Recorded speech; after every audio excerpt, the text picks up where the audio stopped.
आपका क्वेश्चन है 1/log n/2 plus 1/log n/3 plus 1/log n/4 till 1/log n/100।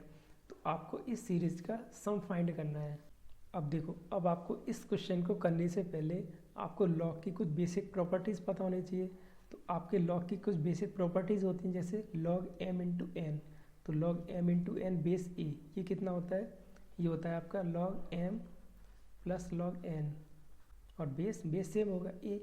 Similarly log m upon n, तो log m upon n base a, ये होता है आपका log m minus log n, base same होगा आपका a। और ऐसे ही आपका होता है log m बेस n। अब आप ये बताओ, क्या इस बेस को चेंज कर सकते हो?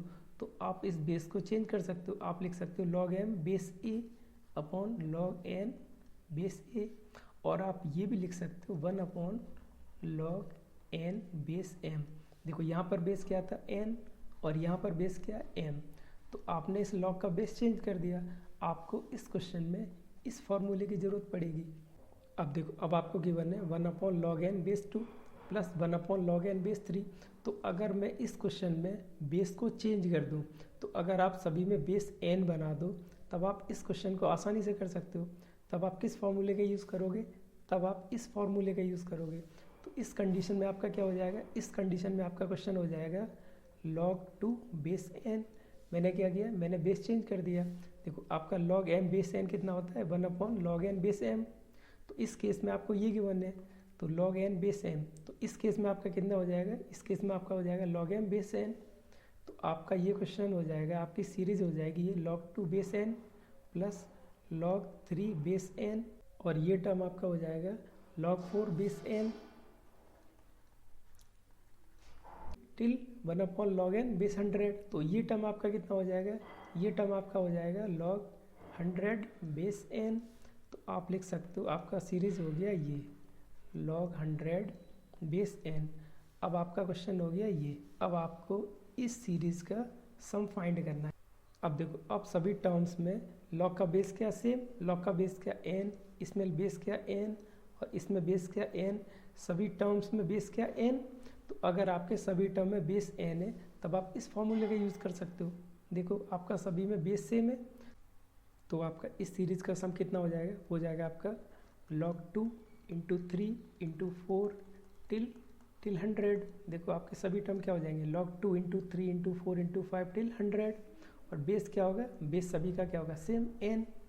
तो आपकी इस सीरीज़ का सम कितना आया? वो आ गया log 2 into 3 into 4 into 5 till 100 base n।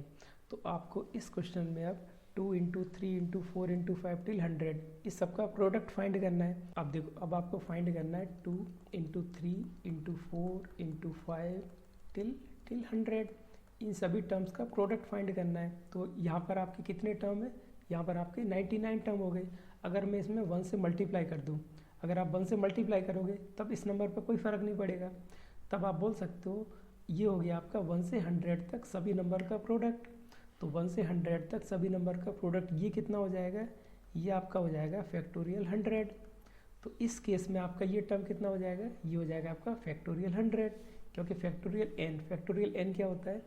Factorial n होता है आपका 1 into 2 into 3 into 4 till n, आपके n टर्म्स का प्रोडक्ट।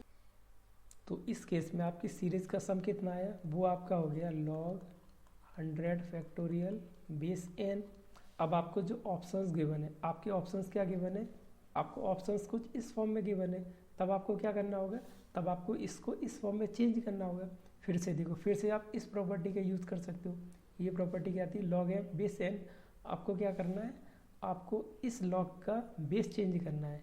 तब आप क्या करोगे? ये आपका हो जाएगा 1 अपॉन log n, बेस हो गया आपका फैक्टोरियल ऑफ 100।